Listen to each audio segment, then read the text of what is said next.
Aviso aos navegantes. Chegou a hora de cruzarmos o país visitando os museus. Ciência, história, moda, gastronomia, tecnologia, talento e imaginação. Apurem os sentidos. Guiar você por essas rotas fascinantes do conhecimento é a minha missão.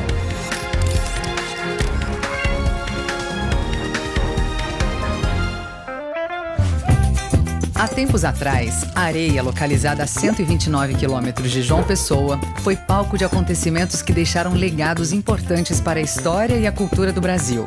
Aqui, um museu resiste ao tempo como guardião dessa história.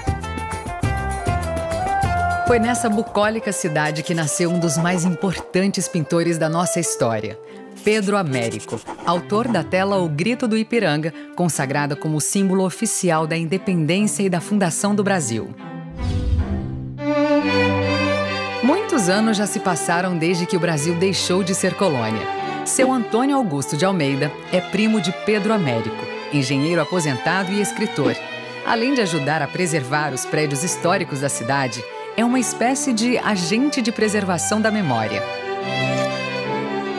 Passando aqui na região, numa dessas incursões, né, dos viajantes, né, que fizeram isso no século XIX, vários deles, o Brunet, passando aqui em Areia, estava à procura de um desenhista para...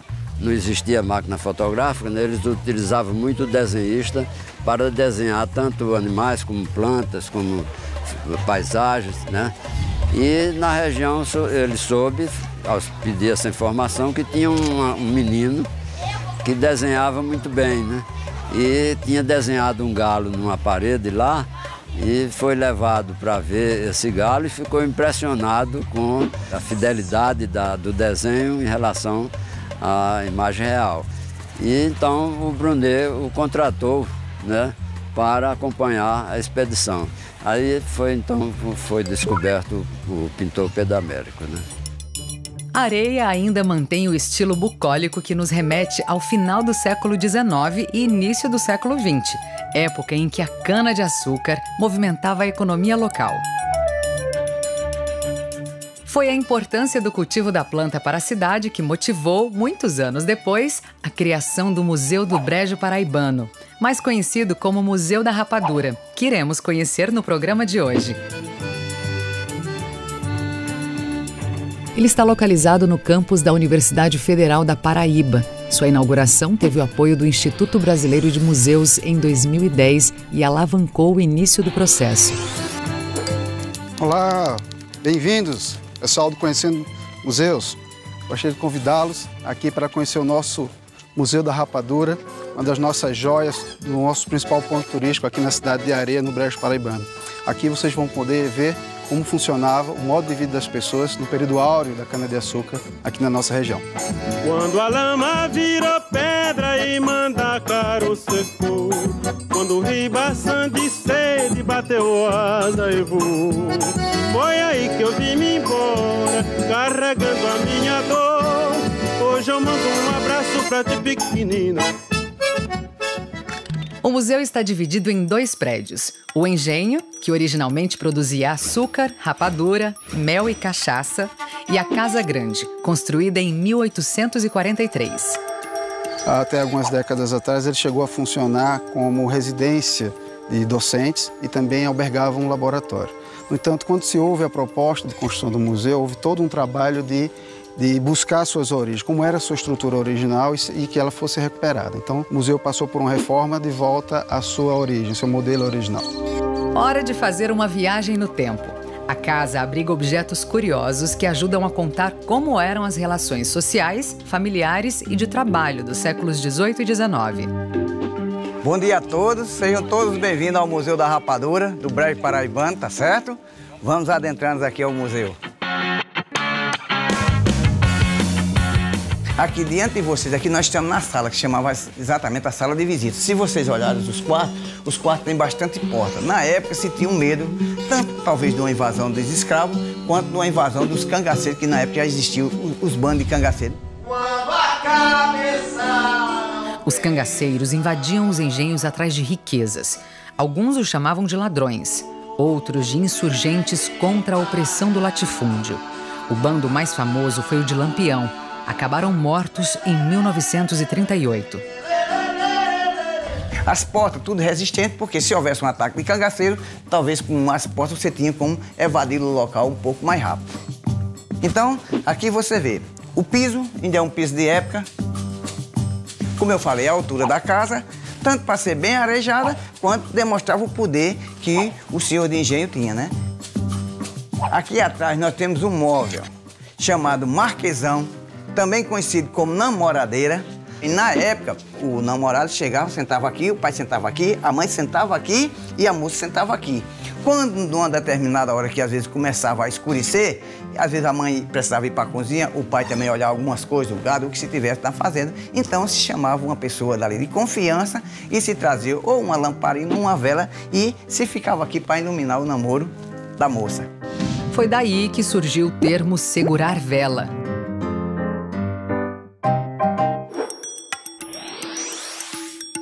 Esse é o chamado quarto de caritó. Nestes quartos, né, a reentrância fechada chamada caritó, não existia a reentrância aberta chamada janela. E qual a explicação disso? Justamente para evitar as fugas, né? Era muito comum naquela época as moças se apaixonarem por um rapaz que não era do gosto da família. E aí, para evitar as famosas fugas, essas moças preventivamente dormiam em quartos sem janelas. A fuga podia ser impedida, mas a escolha delas muitas vezes não. Elas diziam, então, se eu não caso com ele, eu não caso com mais ninguém. E passavam a morar em definitivo naquele quarto, onde tinha o caritó. A expressão "a moça ficou pro caritó" ainda é usada no interior do Nordeste. Quer dizer que ela deixou o tempo passar e ficou solteira.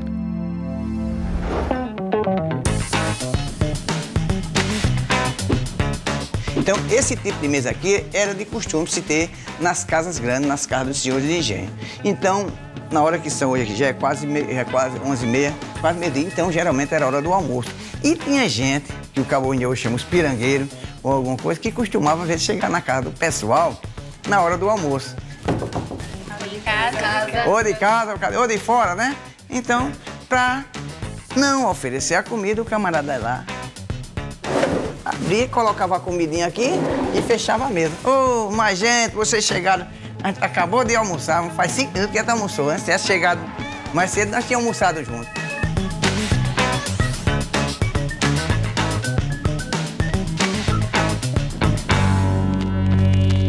Uma das relíquias aqui do museu, ainda do período escravocrata, é justamente essa palmatória de ferro. Esse instrumento aqui era muito utilizado para punir. Então, os escravos que não atendiam, né, às ordens ou quando os fugitivos, então a palmatória era utilizada ou na palma da mão, né, era mais utilizada na palma da mão, geralmente as de madeira, mas também tem essa aqui, que é uma raridade feita de ferro. E também era utilizado na sola dos pés, né, como para exemplificar, para não fugir mais ou alguma coisa desse tipo. A palmatória também era usada nas escolas do Brasil. Porém, no final dos anos 1960, campanhas contra a violência infantil culminaram na proibição do uso desse instrumento contra os alunos. A palmatória virou crime no final dos anos 1970. Outra peça curiosa também que existe aqui é o banco. Esse aqui ele foge um pouco à tradição porque ele tem essa estrutura nessa parte aqui de dentro, tá certo? Poderia se guardar, por exemplo, redes, poderia se guardar lençóis, fronhas, roupas e assim outras coisas mais. Mas também existe uma versão que se guardava também os objetos valiosos, né? É tanto que ele tem uma fechadura, né?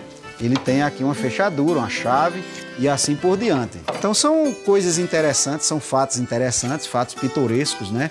Que todo museu ele tem as suas peças, além de salvaguardar a história, também salvaguardam essa oralidade das pessoas, da comunidade, da região onde o museu está inserido.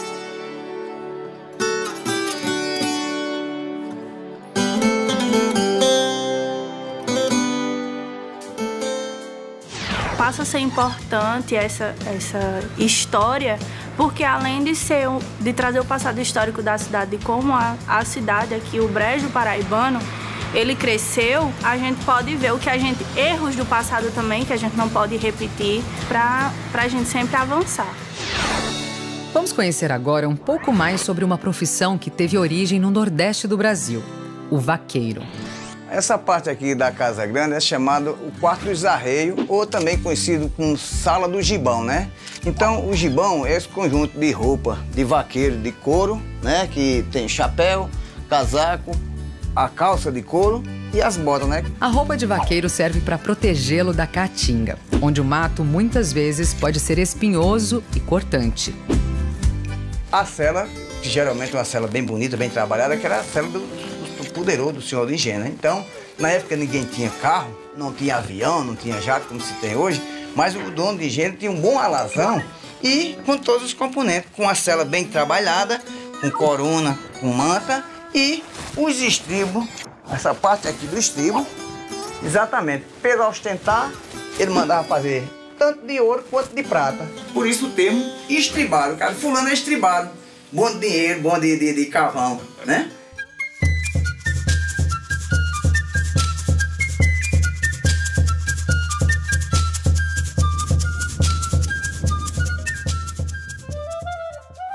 Outras coisas, como chocalho, geralmente se via para se marcar o gado, né? Digamos, se eu tenho uma novia que ela tá prenha. Então, eu tinha que ter um cuidado especial. Então, eu botava o chocalho dela, né? Para quando ela estivesse batendo o chocalho, eu saber onde ela estava.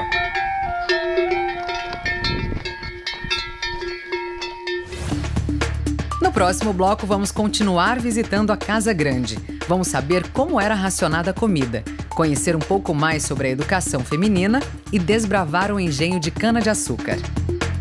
Fica aí, que a gente já volta.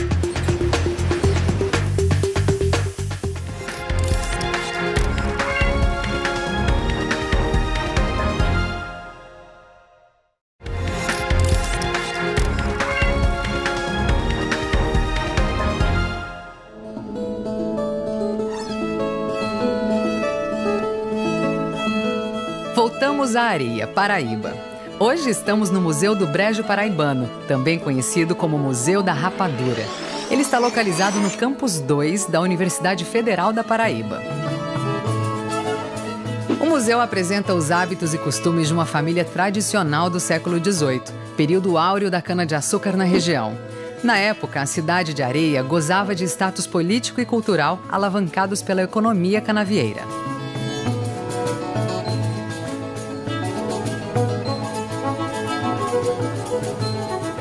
Do ponto de vista cultural, não daquela cultura mais popular, né? Mas essa cultura, digamos assim, mais de consolidação das letras, das artes e assim por diante. Até essa região se projetou bastante. E já nos idos de 1821, aqui já se ensinava fluentemente o latim. E assim, eu acho que um epicentro relacionado à questão cultural mesmo foi quando no ano de 1859 foi inaugurado aqui em Areia o famoso Teatro Recreio Dramático. Então foi considerado o primeiro teatro da Paraíba, que ainda hoje existe, e inclusive um prédio muito bonito, de arquitetura neoclássica.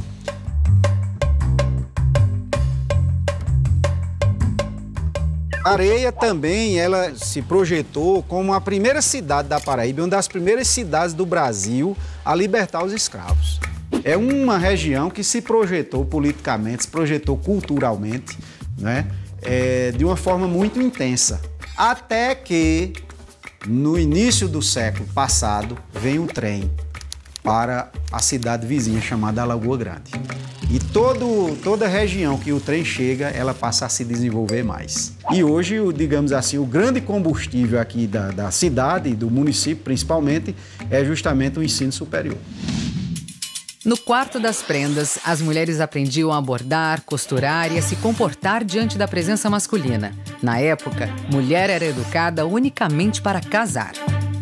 Bem diferente dos dias de hoje, o regime era patriarcal. Então, as mulheres eram preparadas para casar. Poucas mulheres conseguiram chegar a um curso ginasial. Então, elas precisavam saber cozinhar e trabalhar com artesanato, principalmente.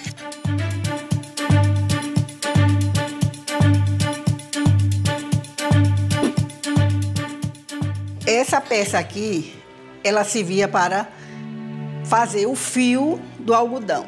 Todas as mulheres precisavam saber fiar.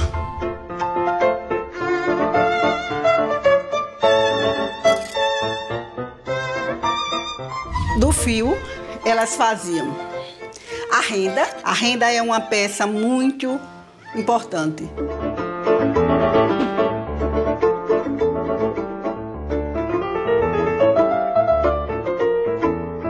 Aqui é a almofada e aqui os bilros. Daqui ela desenhava e alfinetava. E depois de desenhar a renda, jogavam esses bilros, tipo um cachimbo. De lá para cá, iam fazendo a renda. E vemos aqui os trabalhos manuais. Aqui o bordado, à mão. Aqui o crochê, depois colocado no linho, como eram as coxas, né, de antigamente.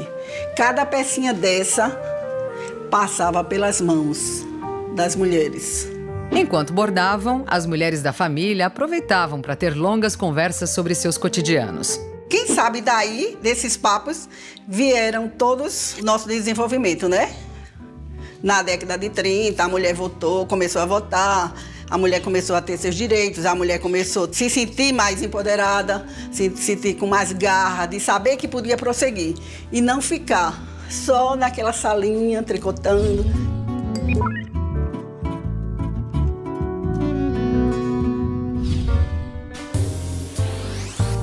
Essa despensa tinha esse baú que era para guardar alimentos, a balança que na época servia para pesar o algodão e o sisal. A balança servia também para pesar a comida da casa. Afinal, eram muitas bocas para alimentar. Na época, o filho homem, mesmo casado, continuava morando com o pai. A intenção era não perder a mão de obra. Essa casa chegou a abrigar 3 famílias. Pegava, pesava a comida de passar a semana. Se por acaso gastasse até quarta-feira, quinta, sexta, sábado e domingo não tinha outro. Você poderia me perguntar, é porque ele era amarrado, miserável, mão de vaca? Não, porque Areia era só uma vila pequena, não tinha supermercado, aí vinha gente do sertão, do Cariri, com os animais carregados com comida para trocar por açúcar e rapadura.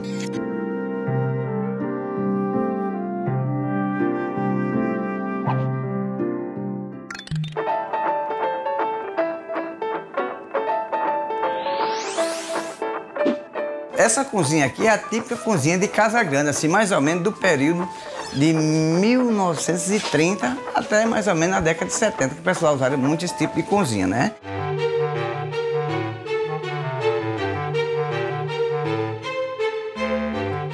E esse moinho aqui era um moinho da época dos escravos, tá certo? E o serviço era duro. Veja bem, se colocava o milho aqui, que o atrito do milho com as 2 pedras fazia exatamente o fubazinho. Então, se rodava aqui, ó, era botando o milho e rodando para se comer um cuscuz.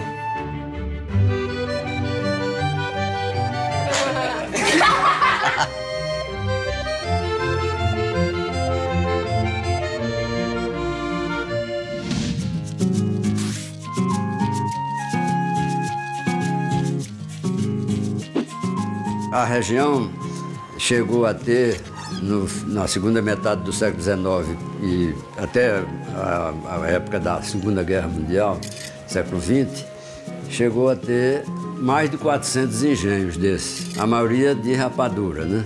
A partir da Segunda Guerra só foram sobrevivendo os engenhos maiores e os menores foram fechando, mas lentamente. Nesse momento, na década de 70, o pessoal aqui de Areia se preocuparam muito em aquele patrimônio que, de repente, as pessoas vendiam o engenho, as usinas compravam, como registrar esse momento histórico, né, da região aqui. No início dos anos 1990, Antônio Augusto teve a ideia de fazer um levantamento fotográfico dos engenhos da região, a maioria já inativos. Foram 2 anos de trabalho que agora pode ser visto nesta exposição do museu. Essa arquitetura dos engenhos e das casas grandes, elas contam muito a história dos ciclos econômicos aqui da região. Houve um período em que era o algodão que dominava, houve o período da cana, e a partir da segunda metade do século XIX se implantou aqui na região o café. E o café trouxe uma influência muito grande na arquitetura. Então está aqui a Casa Grande, que tem 2 pisos, o pátio de secagem de café, né, ocupa toda a frente e a lateral aqui, a casa de hóspede do engenho, isso é um engenho, uma casa mais forte.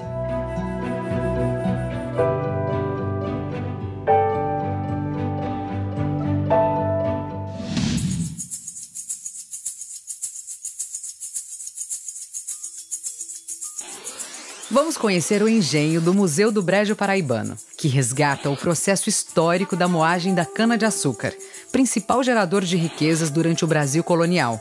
Ele foi todo recuperado para manter a arquitetura mais original possível. O engenho hoje está estruturado com todas as peças históricas, óbvio, de todo o procedimento, desde a parte da moenda da cana-de-açúcar até mesmo a produção do seu produto final, que seria a rapadura ou a cachaça.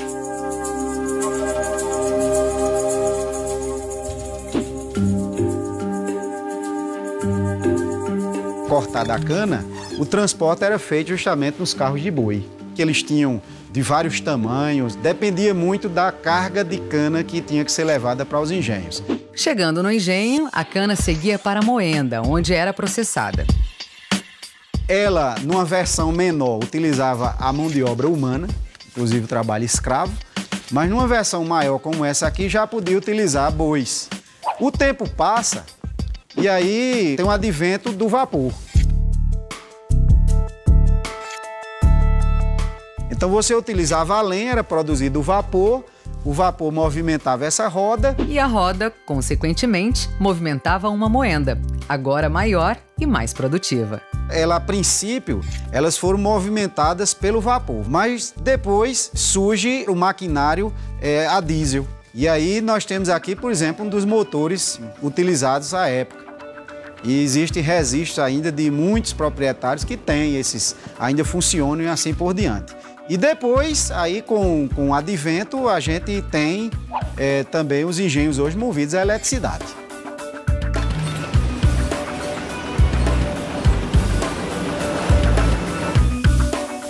Aqui já está o processo final da fabricação de açúcar mascavo ou de rapadura. Ele ainda vai passar num cilindro para quebrar justamente essa granulometria maior, né? E depois peneirado. E aqui nós temos uma preciosidade, né? A famosa almanjarra, que se amarrava os animais e através desse movimento, dessa engrenagem aqui gigante, passava a se trabalhar aqui a moagem. Todo o caldo era conduzido justamente aqui através dessa canaleta, né? Até chegar num recipiente chamado parol. O caldo ele poderia ser transformado pelo processo de cozimento em rapadura, poderia ser transformado em alfinim, poderia ser transformado em puxa, poderia ser transformado em açúcar e também o caldo poderia tomar outro destino, que era justamente o da fermentação para a produção da cachaça.